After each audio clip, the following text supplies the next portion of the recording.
How's it, everybody? Welcome to the Straight Line Podcast. Got quite a special episode today. I'm sitting here with Tristan Nokia and Mark Pritson from Team Honeycomb. We're going to have a discussion on what the team is, what the guys are up to this year, and what we can expect from them.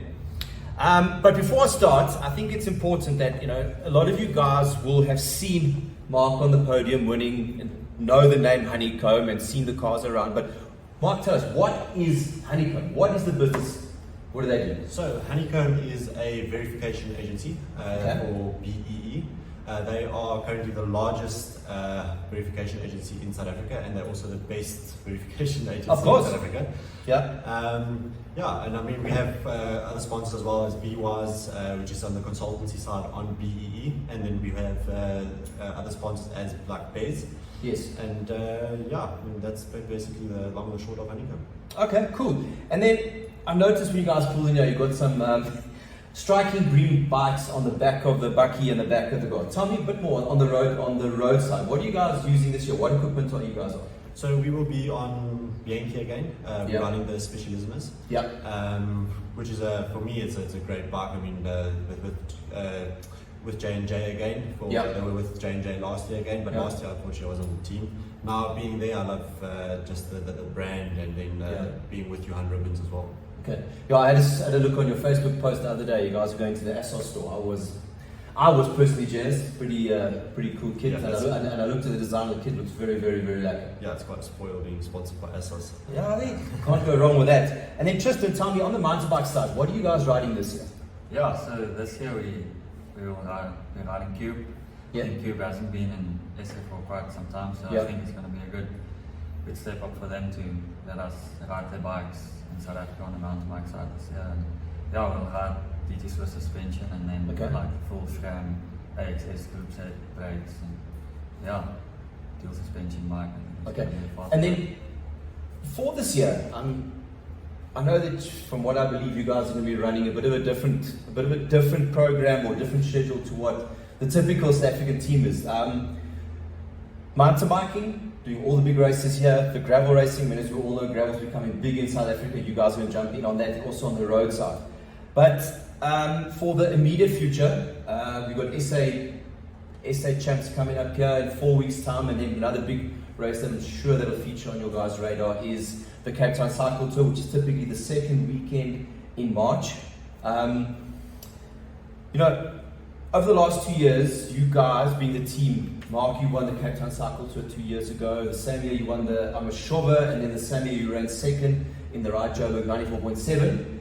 And then last year, 2 months ago, you won the Ride Joburg 94.7. So on the road side for Team Honeycomb, what would be your guys' main objective? How would you guys like to go further on that? So I think it doesn't matter how many times you do these races, such as 947 on Mashova or August. I mean, every year you line up, you want to win that race. It's if you look at Nolan, I think he's won Mashova 6 times, and if you ask him what race he wants to win again, he'll probably want to go back and win Mashova. It doesn't matter how many times you win it, you don't lose the special feeling of that race. So obviously for us, a national title is a big goal. So if we manage to do it on the road, that'll be a big goal for us. And then any other races is a goal. Just to get the brand out there, and also it doesn't matter how small a race is. If you win a race, it's good morale in a team. Of course. And it just builds, and if you get that momentum going, which we had in 2022, we just run with it, and then the results come for themselves. I remember in 2022, I was running a crit at the Boksburg Stadium, but there was a live feed, it was raining, the guys were crashing, there was a break that's going, I saw you were in it, I saw you were pulling, and I still texted Mark, Van der the team manager. I said, yes, Mark, you should get Mark. Why is he pulling so hard? And he just laughed and said, don't worry, there's a plan. I was like, oh, you guys are good shot at winning. And then in between watching the crit, watching the race go by, looking on the phone, watching the race go by, and I saw you win. I was like, shit. That was a pretty good day. And I still phoned Mark back and I said, okay, you were right, I was wrong. You had that one covered. Yeah. Another thing featuring on the road race that we're talking about now, we touched on it briefly, South African Road Champs. That's about a month from now. What's your take on doing the John Bosco circuit a few times and running into Sacred Bush Run Nature Reserve? I think it's a good circuit. I think it's something new for once. You know, going into Suikerbos. I don't think we've gone through Suikerbos on a national. No, never. It's gone through with Race for Victory and Meals on Wheels last year. Yeah. I haven't done it yet, so I haven't raced through Suikerbos. And now we're also not going the normal way. We're going the opposite way. Yeah. Which, you know, I don't think anyone really knows the route unless you've done some illegal training. But it's a one way, so you can't really train other way around. Yeah. I think it's definitely is the first, and I think it's going to be definitely dynamic. And you can agree that on that day the strongest guy is going to win. Absolutely. So there's no out the south, the wind is always going to blow. If you chuck in the nature reserve into that, guarantee for sure you're going to have a hard race. Yep, 100%. Especially going up the super tube this time, not going down it. Yeah, I mean, and then after that, normally there's if you do the route the normal way around on top of that mountain, I've found there's a lot of a headwind there. So if that's a tailwind, it's going to be a fast section. Yeah. Look, we've been talking a lot about road now, but now Tristan, on to you. The next couple, the big races coming up now in the mountain bike would be your Attakwas, your Tankwa, and then the Epic, which you guys will do together. So what's your goal for those races? What would you like to achieve? What's your plan going into that? Yeah, so Attakwas is actually next week, so it's like... Yeah, it's around the corner. Yeah, it's the first race always of the year, so it's quite early in the year. Yeah. But yeah, I think it's going to be my first Attakwas. I've never won it, so I've always come second, third, so I've never won it. But yeah, I want to give it a good shot this year. I think I'll train well, and then me and Mark will be doing Tankwa. Yes. I think Tankwa is it's the best prep for Epic. Tankwa is, I say, harder for me than Epic, so we'll be doing Tankwa and then getting into Epic and then do the best we can. And then going into Epic, you guys will obviously ride together. What is your ultimate goal, and what is your realistic goal that you guys are going into the Epic with? I think as a young mountain bike team, so I think at the moment we have to learn as much as possible with Tristan, with the experience he has riding for Specialized for multiple years. Yeah. So going there, having a clean race, getting some strong results, some stage results, and then just keeping ourselves in the mix, and then see whatever comes more than that will just be a bonus on a race like that. And it's called the Untamed for a reason. There's a lot of things that happen in those stages, and I think a lot of people don't even know what happens in the racing, because I mean it's not broadcasted that well. Yeah. So it's going to be a challenge for me, especially because I've never actually done something like this. I've ridden an Epic before, but I haven't raced there. Yeah.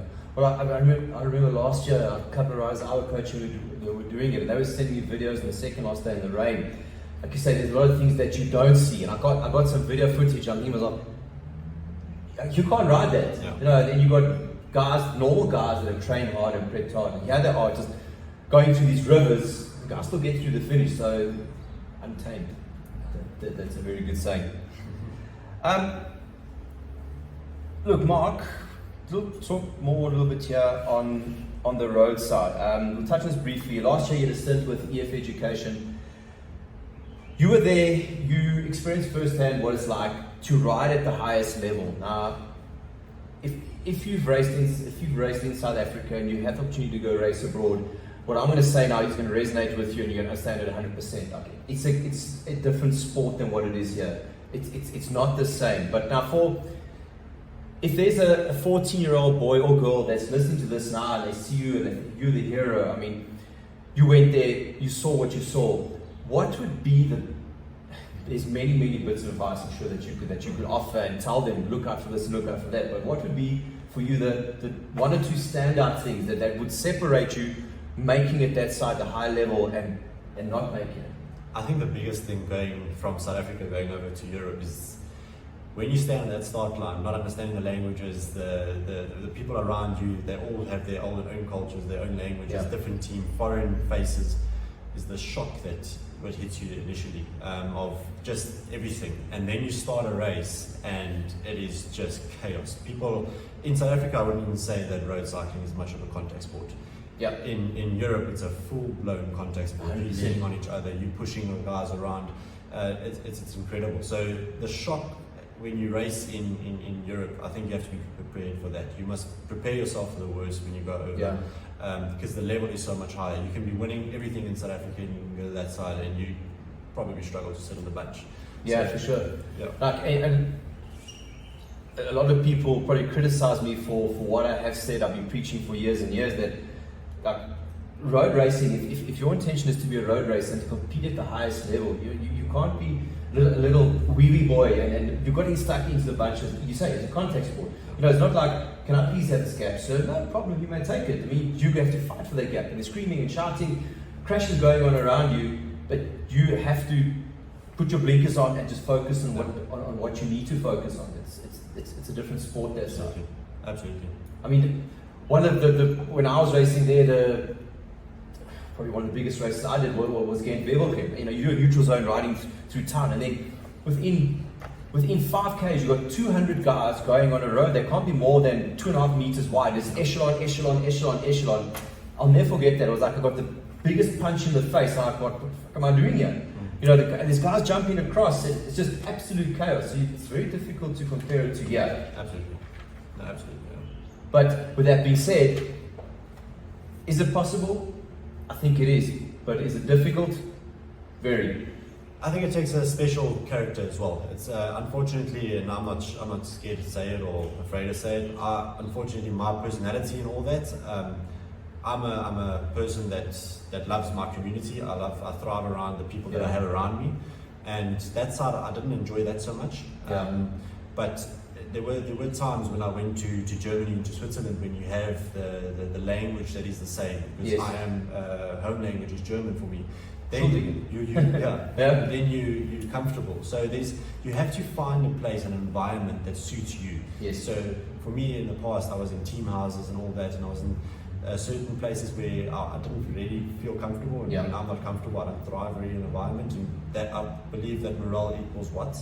So, you know, there were things that I was a little bit out of my control, but as again, saying that, like I had the time of my life being on that side, you know, the experiences that I experienced that side was incredible. So I'd say if you have the opportunity to go, you must go, and absolutely it's possible. If you put in the work, anything's possible. There's nothing in this world that is not possible. I mean, you know, there are like the kids out there that would have never, if you look at cyclists that have made it now, if you ask them when they were 5 years old, would they have thought they would have made it? Everyone that's doing the Tour de France today is almost like, wow, you don't expect that, you know? No, you don't. So, but, you know, you told the story now, but you went through what you went through, and what equals what? Morale equals what? And I mean, it's well known, well proven. Here I don't want to use the word unbeatable because that puts you too much on a higher pedestal, but you almost are unbeatable here. And with the path that you're going down, take it the gravel race, the mountain bike race, this is, I think, where the place where you can thrive. I mean, gravel stage racing in South Africa is, I'm going to go as far as saying, one of the best in the world. So it's a great place for you to be, and you know, the conventional road path may not necessarily be for everybody, but I think the path that you're going to go down is, look, I don't think it's going to be easy, but it's something that might be a little bit more in tune with what you want to do. Absolutely, and that's the big thing is for me, I have now where in 2022 with Honeycomb, I was thriving because I could jump on the road bike when I was enjoying the road bike, but then as well, it becomes a job. You're looking at the watch, you're looking at everything. But then climbing into the mountain bike, it doesn't even feel like training. You know, because you're doing something different. You're going into trails and all that, but meanwhile you're still training, you know. And that for me was a game changer when I raced in 2022. So now having that as, you know, all three equally with the Honeycomb, that's going to be awesome for me. I was actually talking to somebody last week or a week and a half ago. Just talking about riders and who's going to do what, and morale equals what. And I said, Mark's back. We know what he can do here, and looking what you're going at, I think you're going to have a good year. Thank you. Cool, man. Now we're talking about mountain biking. Let's get on to this man's wheelhouse. Tristan, you said now that you've done 5 autocrosses. It's close to where you live. So give us a little bit of a background on you. I mean, how old are you now? I'm 22 now. 22. Sure. Still a baby. You've done 5 autocrosses. So you've been around for a while. You rode a very good team last year. You were around in a good environment. Tell us some of the highlights of what you've achieved last year. Yeah, so last year was a big year actually. I also went to Europe for some racing there. Also I got the shock of European racing, like Mark said, in 2022, and then went back last year and it went way better. I won my first European race and stuff. But yeah, then in SA, that me and I read with Matt, Yes. in Toyota Specialized. So yeah, we won every stage race except Epic there is in South Africa. We had a good year for the team.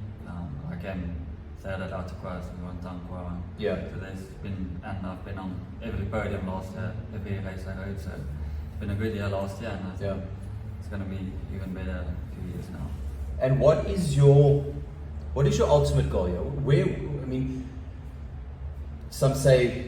If you ask some people that question, they say, I want to win the Olympics. Some people say, I want to win national champs. It just depends on what means a lot for you. What is your objective? Where would you like to be? What do you want to win? What's your end game? What's your big goal? Yeah, it probably sounds like every kid saying it, but everyone wants to ride the Tour de France one day maybe. Yeah, of course. Yeah, or I want to be good in big road or gravel or mountain bike. I mean, if you look just anything, I just want to ride my bike. If you look at a guy like Jakob Fuglsang, I remember when this was a long time ago, we did the Giro del Capo, and then at the back end of my career, the Danish team would come and he would use the Giro del Capo, which is now the Boerland Tour, for preparation for the Cape Epic, and he would come here and the Giro del Capo was okay, but the Epic, he was up there, he was winning, and now he's right up there in some of the world's. He's riding for, I think it's Israel Premier Tech again this year. So yes, it is possible. I mean, if you've got the engine, anything can happen from that. As long as I don't mind where or what discipline. I just want to race my bike. Just like my. Well, now we talk about racing the bike and the Epic. I asked you guys earlier, what is your ambition for the Epic? Going for the African jersey, is that something you guys feel that you can do? Oh, I think just being both South African, obviously we qualify for that. So like I said, we are on a clean Epic, be consistent and all that. And I think if we manage that, that's a real possibility. Yeah. And not to put you on the spot or throw you the slap one here, but do you think an overall win in the Epic is possible? And I'm not saying, this is what you guys aim for this year, but I mean, do you think it is a possible thing, or the guys that are competing, are they just a notch or two far away, or do you think you guys will be in the fight? To be honest with you, I think if I stand on a start line, I believe I can win. Yeah, you have to have that, yeah. Else what are we doing? We need to believe in yourself and whatever you do. So and as I said as well earlier, it's an untamed race. If you look at the previous races, where people have mechanicals, and I think that showed last year as well, before, where one mechanical can change the whole race, and anyone can have that mechanical. Yeah, it can make the whole race it could be the best team with the best equipment, with the best support staff, but if you have a mechanical out somewhere in the bush, there's nothing you can really do about it, then it's unfortunate. Yeah. But anyway, Alex, I think that's pretty much wrapped up what we want to talk about. Thanks for coming in, thanks for making time, and thanks for talking to people that are listening to this channel and get an idea of who you guys are, what you're about, what your goals are. I wish you guys all the best this year. And I like what you guys are doing, diversifying road, gravel, mountain bike. I think if you live in South Africa, that you have to embrace with what's around you. I think you guys are doing a good job. Thank you very much. Cool. Thanks, guys. Anyway, catch you guys later. Ciao. Bye.